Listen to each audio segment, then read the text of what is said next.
Reciban una calurosa bienvenida. Es para mí un honor, un privilegio el poderme acercar ahí donde tú estás y poder traer de lo que Dios nos ha estado mostrando. Estamos viendo los tiempos más hermosos para la iglesia. Tiempos en que el pueblo debería estar ansioso y anhelante de lo que Dios tiene que decirnos.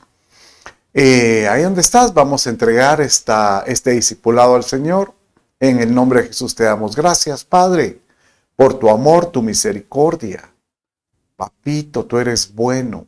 Señor, ruego, Señor, que dirijas a cada uno de los que está escuchando este discipulado. Aquel que tiene problemas, Señor, ayúdalo. Y desde ya que tu palabra caiga en tierra buena. Te lo pido en el nombre de Jesús, tu Hijo. Amén, amén y amén. Bueno, hoy estamos finalizando este tema de entendiendo su poder. ¿Por qué entenderlo? Bueno, porque Él mismo, nuestro amado Señor Jesús, dio a luz, mostró, inclusive en la Escritura, da la impresión de que no cualquiera, o tal vez debiera haber una entereza, un deseo de poder entender las cosas que Dios nos ofrece. Y aunque parecieran cosas místicas, pero son reales. Y uno de esto es el poder de Dios. Entonces vimos cómo es entender el poder de Dios a través de diferentes características de su carácter. No es solo el poder que uno se imagina como nos enseñan las películas de los superpoderosos. No, no se trata de que si vuelas o que si tienes un poder sobrenatural para hacer una fuerza mayor, Sansón o algo así. No, se trata de entender de que Dios nos da a nosotros habilidades para poder nosotros, por la fe, ver algo que Él obra para el bienestar de los que le aman. Por ejemplo, vimos el poder de su nombre. Qué importante el que dice, si usas mi nombre, verás lo que puede suceder. Por eso oramos en el nombre de Jesús. Y de esta manera, pues, hemos estado recorriendo diferentes poderes. Hoy vamos a finalizar y quiero introducir, pues, de dónde sale el concepto de por qué tenemos que tener ese deseo de comprenderlo. Entonces, esto salió cuando Jesús se reúne con estos religiosos que comienzan, como en otras oportunidades, haciéndole preguntas de las cosas que Él hace y por qué las hace. Y queriendo tergiversar, o sea, queriéndole meter zancadilla. Pero en este caso, cuando la pregunta era con relación a la resurrección, Jesús les dijo sencillamente de esta manera. No es esta la razón por la que estáis equivocados. No comprendían lo que iba a suceder en esa época de la resurrección. Que no entendéis las Escrituras ni el poder de Dios, ¿verdad? Entonces, aquí prácticamente le dice que si tuviéramos ese deseo de conocer a profundidad los dichos de Dios en su palabra, de lo que dejó escrito, prácticamente comprenderíamos mucho de la forma como Él obra y sobre todo entender su poder. Inclusive, Él hace como un compromiso cuando Jesucristo resucita y está con ellos. Él le dice, yo voy a ascender al Padre, pero es necesario que sobre ustedes opere el poder de Dios por medio del Espíritu Santo. Y es por eso que Él les dice que ese poder caerá si ellos se reúnen y se lo piden a Él. Entonces, de esta manera lo dice, pero recibiréis poder cuando el Espíritu Santo venga sobre vosotros. Y me seréis testigos en Jerusalén, Judea, Samaria y hasta los confines de la tierra. ¿Cuál es el objetivo del poder? Según Hechos capítulo 1, verso 8, es poder dar testimonio. Todo gira alrededor de llamémosle, las glorias o todas las que Dios hace para que Él sea glorificado, por medio de un pueblo o por medio de los que le aman o por medio de sus hijos, es para que otros conozcan que Él es Dios y que Él pues está presente para establecer un reino pues con, valga la redundancia, donde se note que hay un ser superior, un ser eterno, un ser pues que es capaz de, solo imagínate, el creador del universo. Y la Tierra es un punto minúsculo comparado a otras galaxias que hay. O otros planetas, dentro de otros sistemas, la Tierra está dentro de un sistema, es un sistema muy pequeño, minúsculo, contra otros sistemas y galaxias alrededor del universo. Y puedes imaginarte que el Padre se acuerda de nosotros para hacernos ver, para Él derramar de lo que Él tiene y darnos a nosotros de lo que Él tiene. Tiene que tener un propósito. Y el propósito es que se dé a conocer el poder de Dios, su nombre, por medio de su poder. Bueno, en Apocalipsis he estado enseñando, incluso tengo varios discipulados con relación, por ejemplo, cuando hablo sobre las 7 iglesias del Apocalipsis, ese día, si usted no ha escuchado ese discipulado, le animo a que lo busque. Busque en la biblioteca virtual y encuentre las 7 iglesias del Apocalipsis. Y esta es una historia, bueno, es una descripción de las características que podrían definir cómo se conduce la iglesia de Cristo, cómo se conduce el creyente inclusive, pero sobre todo también hay una descripción donde se mira cronológicamente el desarrollo de la iglesia cristiana. Y la iglesia de Filadelfia es la iglesia penúltima, la iglesia, por así decirla, que es previo a cuando Él venga con toda su gloria. Y prácticamente esa iglesia es la que estamos viviendo en estos tiempos que estamos viviendo, en estos, valga la redundancia, los tiempos que estamos transitando son esos tiempos. La iglesia de Filadelfia.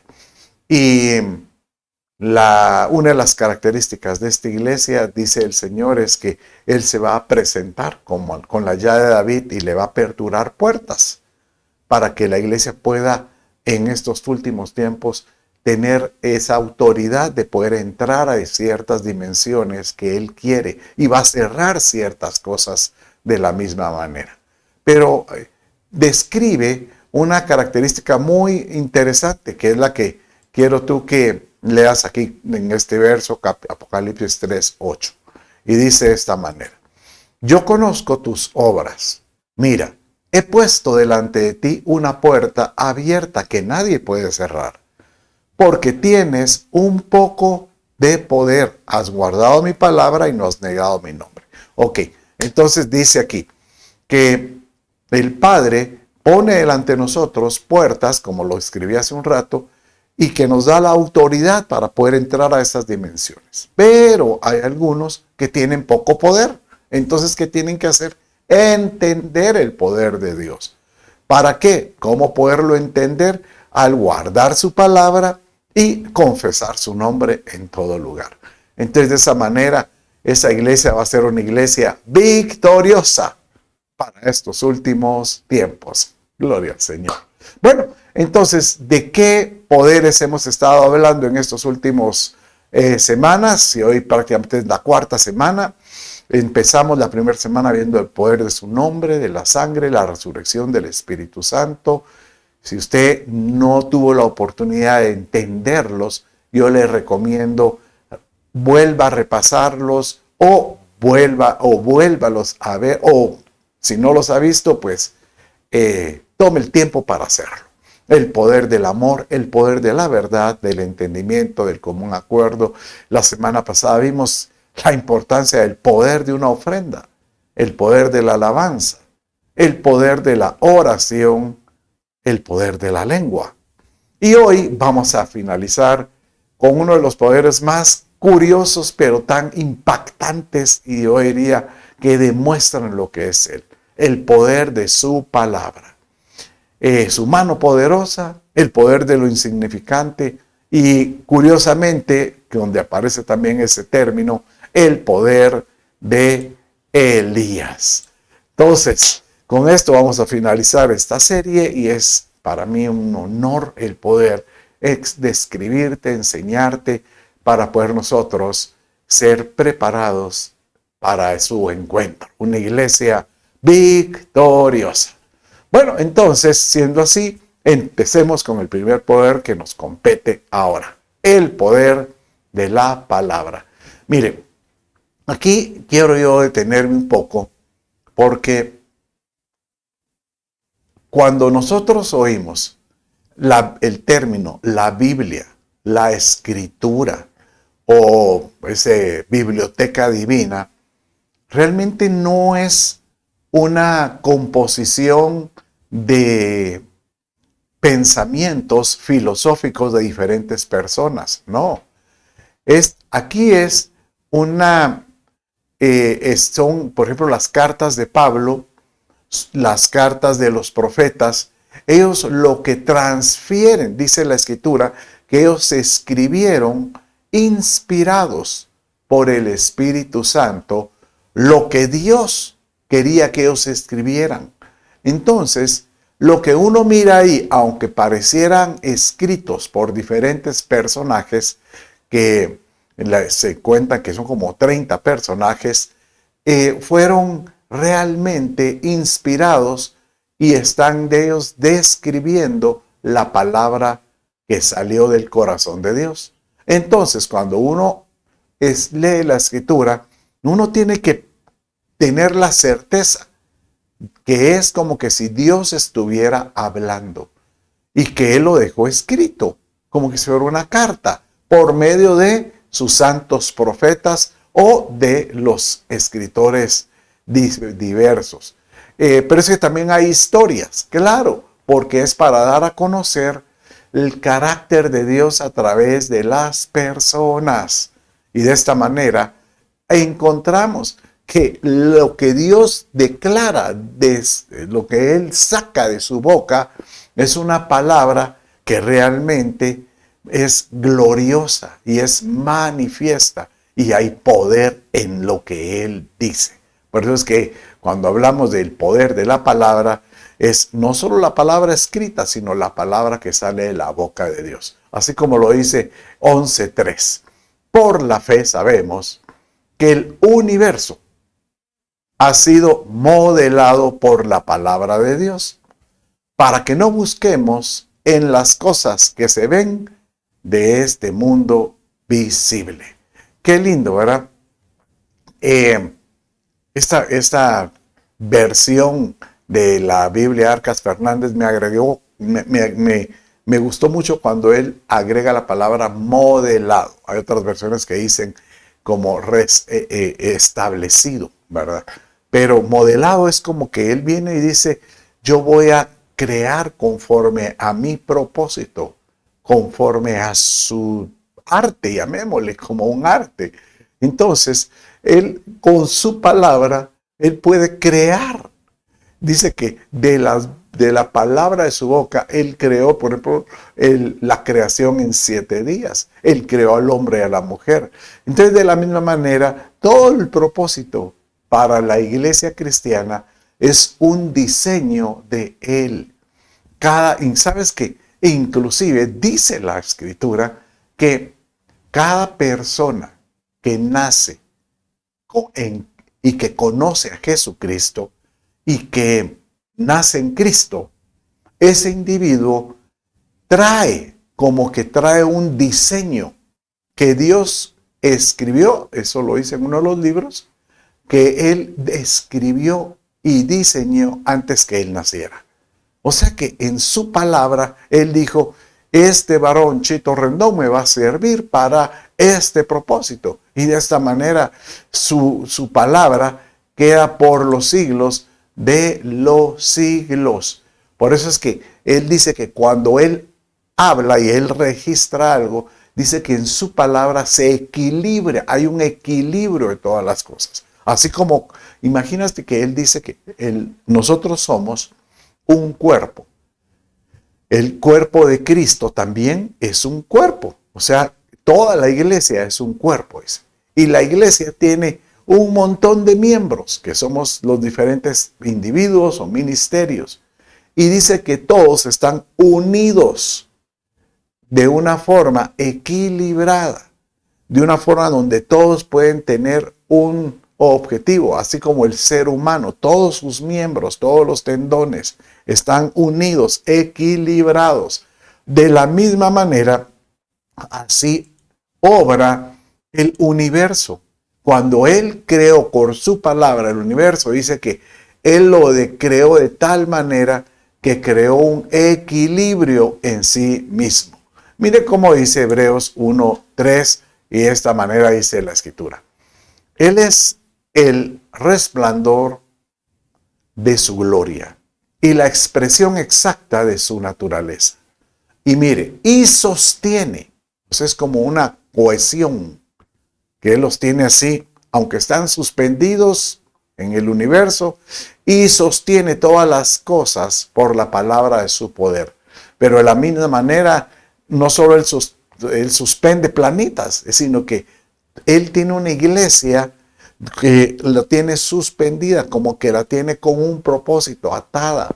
Todo está en un equilibrio constante, pero conforme a los que se dejan llevar por medio de su palabra, conforme a los que se dejan modelar, como eso utilizamos el término modelar, con los que encuentran su diseño y su propósito. ¿Cuántas veces he hablado acerca de que el anhelo de todo creyente es poder crecer espiritualmente?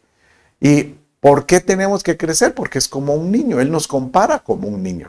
Que el niño, obviamente, crece, o sea, nace, crece, se reproduce y muere. Entonces, nosotros de igual manera, al desarrollarnos, el anhelo de Él es que de niño llegamos a una madurez espiritual.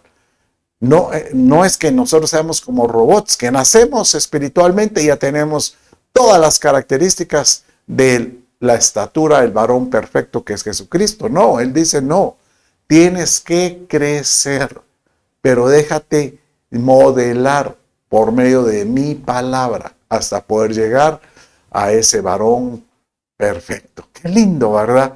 Poder ver que por medio de su palabra nosotros encontramos sentido y propósito. Y Él utilizó ejemplos que nos debieran de prácticamente sorprender. Por ejemplo, Él utilizó el ejemplo de su hijo. Él tomó a su hijo y dice, Él va a ser un modelo para ustedes, que Él va a abrazar una muerte en obediencia para poder darnos a nosotros. Él se va a intercambiar, Él se presenta por nosotros para que nosotros podamos tener ese acceso al Padre. Y eso Él lo estableció, el Padre lo estableció.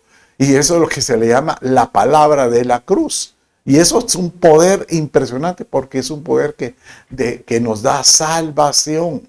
Mire cómo dice 1 Corintios capítulo 1, verso 18. Porque la palabra de la cruz es necedad para los que se pierden, pero para nosotros los salvos es poder de Dios. Por supuesto que tiene que ser poder de Dios, porque estamos nosotros transferidos de una dimensión de muerte, porque estábamos destinados a morir y de estar despojados de la presencia de Dios. Pero aquellos que permitieron que la luz de Cristo llegara a sus corazones y le entregaran su corazón y rompieron ese paradigma de muerte. Y por eso Jesucristo en su resurrección, Él mató a la muerte diciendo que Él, en su nombre, la palabra de la cruz, Él mata la muerte en todo creyente. ¿Para qué? Para que pueda tener acceso al Padre. Qué hermoso, la verdad, que eso es algo impresionante. ¿Qué es lo que nos deberá de competir a todo creyente? Pues, como dijo María, cuando se le dio la instrucción de que ella iba a ser la portadora, nada menos que del creador del universo. Cuando ella oyó esa palabra, ella dijo en Lucas 1:38. Entonces María dijo: he aquí la sierva del Señor, hágase conmigo conforme a tu palabra. Que todo creyente pueda tener esa humildad de decir: Señor, haz conmigo conforme a lo que tú quieres y al propósito que tú deseas. Aquí estoy, Señor, dispuesto a someterme a lo que tú quieras, ¿verdad? Qué hermoso, ¿verdad? Porque únicamente podemos encontrar que aquellos que empiezan a amar, que empiezan a buscar el propósito de Dios en sus vidas, lo buscan ¿cómo? Pues sumergiéndose, encontrando esa palabra escrita, porque es la palabra que sale de la boca de Dios. Sumérgete. Yo te animo a que anheles esa palabra de Dios escrita y que llegue a ser su dirección para tu vida. Qué lindo, ¿verdad? Bueno, entonces vamos a ver hoy un segundo poder. Ya vimos el poder de la palabra, pero hoy vamos a ver otro concepto que dice su mano poderosa. Bueno, también en Pedro, como lo dice, que es su poderosa mano. Es un intercambio de palabras, pero dice de esta manera. Mire, y quiero que le ponga mucha atención a esta expresión de palabras. Dice así: humillaos pues bajo la poderosa mano de Dios. O sea, que la mano poderosa. Si tú estás aquí, que puedas humillarte y que la mano poderosa esté sobre ti. O sea, eso quiere hablar, eso significa, como dice, humillaos, quiere decir que estuviste dispuesto a pues, romper toda altivez, a menguar, a bajar y decir: Señor, yo me someto a ti, cúbreme. Entonces viene el Padre, dice, cuando Él está así, para que Él os exalte a su debido tiempo. Entonces, cuando yo miro eso, que Él exalte, es aquel que se deja cubrir, como que Dios viene, y después Él dice: por cuanto te has dejado someter, yo te voy a exaltar. Y como que Él agarra su mano y te exalta, y Él te levanta. Yo te exalto, para que Él os exalte a su debido tiempo. Pero, ¿cómo es que podemos nosotros humillarnos? ¿Cómo podemos estar sometidos? Lo que dice el verso que sigue: echando toda vuestra ansiedad sobre Él, porque Él tiene cuidado de vosotros. Entonces, aquí es muy interesante porque lo que hace mención es que definitivamente algo puede impedir que un creyente se someta bajo su mano poderosa, y es las preocupaciones, que es las angustias. ¿Y sabes qué dice el verso que sigue? El verso 8, tú lo puedes ver en tu palabra, en 1 Pedro 5:8, dice, ¿verdad? Porque vuestro adversario, sed sobrios y velad, dice, sed sobrios y velad, porque vuestro adversario, el diablo, anda como león rugiente buscando a quien devorar. Entonces, ¿a quién anda buscando el diablo para devorar? A aquellos que no se lograron someter bajo su mano poderosa. ¿Por qué? Porque andaban pues con angustia, con ansiedad, con sus preocupaciones. Entonces no se lograron dejar cuidar. Entonces, ¿a quién anda buscando el Padre? A los preocupados, a los ansiosos. Se vuelven como un apetito para Él. Qué lindo esta descripción de cómo nosotros podemos ver su mano poderosa para protegerte, cuidarte, guardarte. Cada vez que yo inicio un discipulado o una enseñanza, muchas veces hago mención si alguien está atravesando alguna carga, alguna situación de conflicto interior o personal, descargue, ponga en la cruz, ponga en el Señor ese ese sentimiento de angustia, de agonía, de persecución. ¿Qué te preocupa? Entonces el Señor te dice, ya suéltalo y sométete bajo mi poderosa mano de Dios. Cubre, déjame cubrir. Pero muchas veces sucede que esa ansiedad es derivado a algo. Puede ser deudas o puede ser rencores, pueden ser malas relaciones o alguna enfermedad. Entonces, si es enfermedad o deudas, deja que el Señor obre. Pero si son relaciones y tienes en ti un sentimiento contra alguien, perdona. Eso es lo mejor que puedes hacer. Perdonar en todo sentido, ¿verdad? Entonces, aquel que aprende a someterse en su mano poderosa se va a sentir cobijado. Bueno, miremos otro verso interesante con relación a su mano poderosa. En Primera Crónicas, capítulo 29, verso 12, dice de esta manera: de ti proceden la riqueza y el honor. Tú reinas sobre todo y en tu mano, mire, y en tu mano están el poder y la fortaleza. Obviamente, en tu mano está engrandecer y fortalecer a todos. Mire, sabe, inclusive dice que en su mano, dice Habacuc, está escondido su poder, porque de su mano salen la luz brillante, sale luz brillante de su mano, ¿verdad? Y yo lo único que puedo entender es por qué estar sometidos bajo la mano poderosa de Dios. Porque es el concepto cuando el Señor dice que si hay alguno que esté enfermo, vaya con los ancianos para que le impongan manos y oren por él. O sea que hay personas que pueden ser representantes de Dios, como que si fuera la mano de Dios, ¿verdad? E inclusive dice, no permitas, le dice Pablo a Timoteo, no permitas que te impongan las manos con ligereza. O sea que aquel que te va a imponer manos para transmitirte el poder de Dios o algún don o algo similar, pues asegúrate, ¿verdad? Que sea espiritual, que sea de Dios.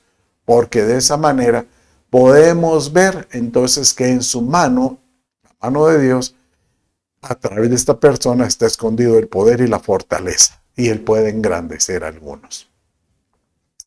Qué hermoso ese concepto acerca de estar, pues, inclusive cuando las manos, lo que hay en las manos. Dice que cuando oren, levanten vuestras manos. Imagínense, ¿qué significará eso de levantar las manos cuando uno ora? Uno viene aquí y es como decirle, Señor, aquí te adoro y te exalto. ¿Sabe qué significa esto? Señor, aquí yo me rindo. Manos arriba, dice. ¿Qué? Levanta las manos. Aquí yo me rindo ante ti. Pero al mismo tiempo, ¿saben qué puedo ver yo? Que aquel que está dispuesto a levantar sus manos y si la mano de Dios que tiene escondido su poder ahí está arriba de nosotros, nuestras manos se vuelven como una antena. Podemos estar ahí recibiendo de Él lo que Él tenga. A mí me ha pasado, o incluso lo he escuchado a varios, que después de estar adorando, exaltando, levantando las manos, dicen, siento en mis manos algo diferente, siento como que si hubiera algo ahí, como algo caliente, dicen. Es más, hay algunos que dicen, en mis manos siento y miran y sus manos tienen aceite.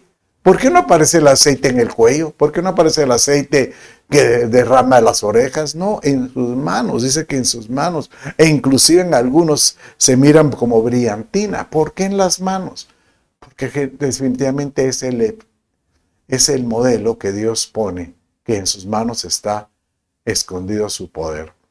Mira, el ejemplo en todo sentido es, nosotros únicamente podemos decir, Señor, yo quiero estar escondido en tus manos. Bueno, así es como lo dice el Señor Jesús cuando Él menciona en Juan capítulo 10, verso 27 al 30. Mire cómo dice. Mis ovejas oyen mi voz y yo las conozco y me siguen. y yo les doy vida eterna y jamás perecerán. Y nadie las arrebatará de mi mano. Como que el Padre dice, mi mano te debe dar protección. Yo te cuido, yo te guardaré. Mi Padre que me las dio es mayor que todos. Y nadie las puede arrebatar de la mano del Padre. Y yo y el Padre somos uno. O sea que aquí el Señor está Jesús diciendo, este es el modelo, esta es la figura. Yo soy igual que el Padre. Pero es una figura para que nosotros podamos entender, porque Jesús como hermano nuestro, como nuestro Señor, Él vino aquí a la tierra para presentarse como un hermano también, para que las cosas que Él hizo nosotros las podamos hacer mayores, dice. Entonces, Él prácticamente aquí está diciendo que a aquellos que se meten en Cristo y estamos en Él, Él mismo dice que nos guardará para que nadie nos pueda arrebatar de su mano. Y lo mismo va a hacer el Padre, porque Él y el Padre uno son. Pero de la misma manera nos dice que nosotros, así como somos capaces de cuidar, guardar a los nuestros, a tus hijos, que nosotros podamos tener ese deseo de dar la vida por alguien espiritualmente. O sea que si queremos que el reino de Dios, que el poder se transfiera hacia alguna persona, pues que tú estés diciéndole, Señor, úsame a mí. Yo estoy dispuesto a morir para dar testimonio de alguien más. Morir a mis deseos, morir a mi carne, morir a mis situaciones terrenales para que lo espiritual en mí haga que yo me convierta también en alguien que pueda bendecir por medio de mis manos. Qué lindo, ¿verdad? Porque el Señor te dice que tú puedes serle muy útil, que tú puedes serle pues llamémosle, ser usado con un propósito glorioso. Bueno, vamos adelante y vamos a ver ahora otro poder. Acuérdate, hoy estamos viendo el poder de la palabra, ¿verdad? Qué hermoso. El poder de las manos, la mano poderosa. Y hoy vamos a ver otro poder interesante. Y usted pareciera, pero ¿qué tiene interesante ese nombre? El poder de lo insignificante. Y es que mire, me pareció muy curioso porque el poder de lo insignificante no aparece en la escritura como esa combinación de vocablos. Pero sí hay mucha referencia que el poder de Dios se magnifica en lo insignificante. O sea que realmente es en aquellos que estén dispuestos a decir, Señor, ¿quién soy yo comparado a los ángeles o a aquel? ¿Y quién soy yo para que tú te hayas acordado de mí? ¿Quién soy yo para que tú te hayas dispuesto a bajar y llenar mi corazón? Realmente nosotros somos como, si usted mira una hormiga en el suelo, una pequeña hormiga, pues nosotros somos tal vez más pequeños que eso. Bueno, pero de esta manera encontramos esta expresión cuando Juan el Bautista, hablando de Jesucristo, él hacía mención cómo es que él se miraba junto a la persona, su primo, con el cual él creció, el primo con el que él jugó seguramente muchas veces, pero conforme se fue desarrollando el carácter de cada uno, él vio que en su primo estaba emergiendo, estaba brotando, estaba como que saliendo a luz un ser que era digno, que como él dice, yo no soy digno ni de amarrarle las correas. Y él se dio cuenta de esto. ¿Por qué? Porque él se vio que en Cristo, aunque somos insignificantes, Él nos hace dignos. Mire cómo dice este verso. Es necesario que Él crezca y que yo disminuya, decía él. El que procede de arriba está por encima de todos. El que es de la tierra procede de la tierra y habla de la tierra. El que procede del cielo está sobre todos. Miren, aquel que reconoce la soberanía del Señor realmente reconoce a someterse. Por eso es tan importante el verse de una manera sometidos como alguien, Señor, ¿quién soy yo para que tú me hayas escogido para hacer algo? Esto es es como decirte, Señor, déjame que tu poder en mí me haga pequeño para que tú seas mayor en mí. O sea, es una combinación. Mientras que yo me someto más a ti, Señor, y me hago insignificante, tú te vas a glorificar en mí.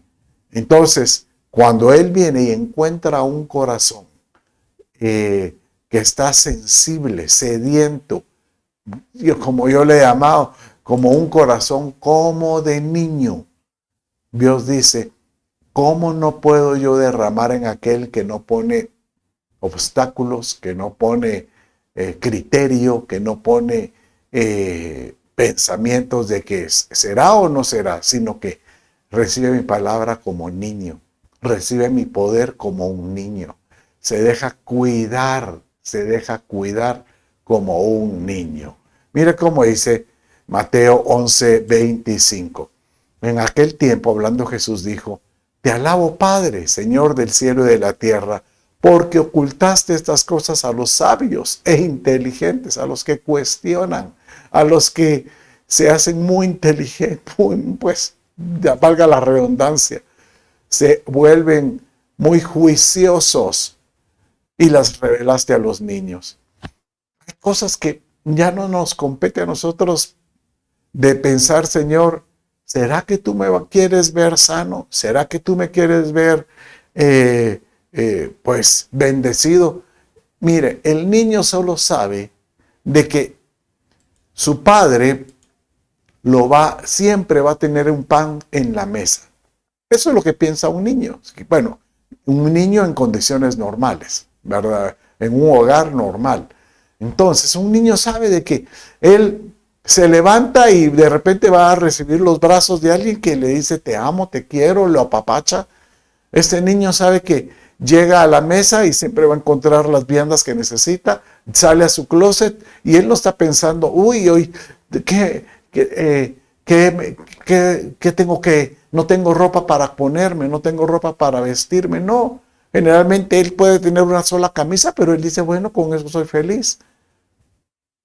Porque eso es lo que mis papás me dieron. Y los papás con ese criterio lo albergan. ¿Por qué? Porque un niño realmente se vuelve sensible al cuidado de sus padres. Entonces eso es, el niño se vuelve, él se cree, Señor, yo he comparado a mis papás, soy insignificante y por eso es que yo me dejo cuidar por ellos. Qué lindo ese concepto, ¿verdad? Y es lo mismo que el Padre quiere hacernos sentir cuando Él hace milagros que están escritos en la Escritura. Por ejemplo, cuando el pueblo de Israel fue liberado, ellos, imagínense, solo el simple hecho, las 10 plagas o las 10 pruebas que vinieron sobre Egipto, y ellos las vieron, las moscas, la oscuridad, el agua convertida en sangre, cuando llegó los saltamontes, ¿verdad?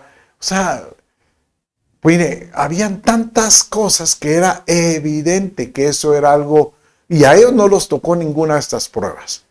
Posteriormente, cuando van en el camino, si el simple hecho de que el Dios permitiera que los mismos egipcios les entregaran toda su riqueza, argollas de oro, cosas de oro, ¿cómo salió eso? Ellos salieron ya con pues mucha riqueza. Después, cuando los persigue Faraón, la separación del Mar Rojo. Solo eso es un milagro y eso el Señor dice, y no lo logras entender. Entonces tú dirás, ¿qué tiene que ver eso con lo insignificante? Bueno, tiene que ver porque el Padre se los hizo ver con este verso. Dice en el Salmo 106, 7 y 8. Mire cómo dice. Nuestros padres en Egipto no entendieron tus maravillas, no se acordaron de tu infinito amor, sino que se rebelaron junto al mar en el Mar Rojo. No obstante, mi Padre lo salvó por amor de su nombre, para manifestar como su poder. Entonces, aquí el mensaje es este. Para poder entender el poder de Dios, nosotros tenemos que verlo en lo insignificante, en las cosas sencillas. No lo estés queriendo ver en una sanidad de cáncer o en que hay que comprarte un vehículo y quieres, Señor, cómprame un vehículo. No, míralo en las cosas sencillas. ¿Cómo podrías verlo en las cosas sencillas?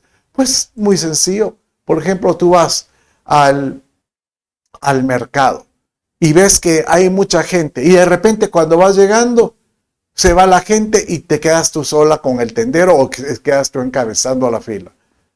Tú podrías decir, ¡ala! ¡Qué suerte la mía!